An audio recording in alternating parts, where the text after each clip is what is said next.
The Gadsden Times conducted a survey at high schools in Etowah County with questions about texting while driving. About 85% of the students who participated said they have sent or received a text while driving.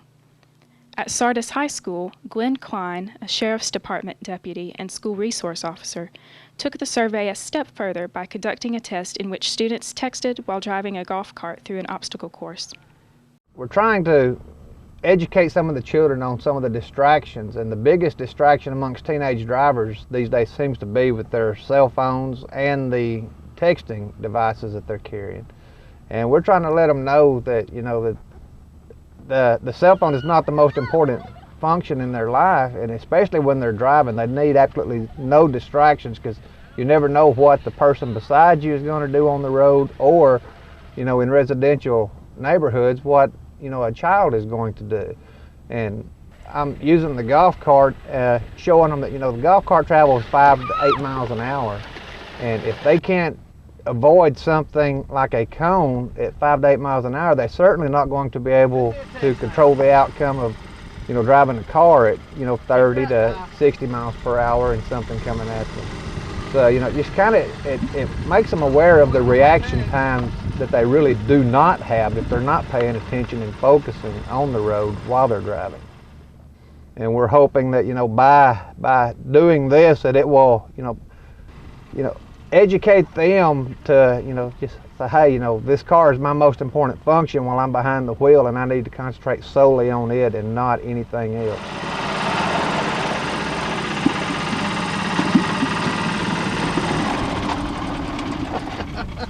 I didn't even get a text out. No, you didn't. Wow.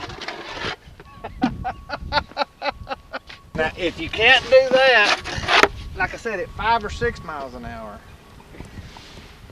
how would you do any better at 30 or 40? I won't. Some of them get the impression that they're young and they're invincible, and that this couldn't happen to them. Oh, you can't go that fast! Or, an accident, that they're such good drivers, couldn't happen to them. When we was out here driving, it was a big difference, because going real slow and having to swerve as much as we did and having to take a sharp angle turn, it kind of made me think, if I was going, say we was going 10 miles an hour out here, if we was going, say I was going 45, 50 on a regular road and having to make that sharp turn texting, there'd be no way I could handle it. And it really made me stop and think about what I was going to do on my way home today. From this right here, I can pretty much say that I'll probably end my texting and driving days. I've had some good friends get cheated to death. I don't see why anybody else would want to have that. Like how they'd just be driving and texting. Why can't you just see what they're doing? Like if you have a wreck that easy, why can't you just say no about it? Like somebody's texting you, just put it down. It's already dangerous as it is driving, but that's just one more step of killing yourself.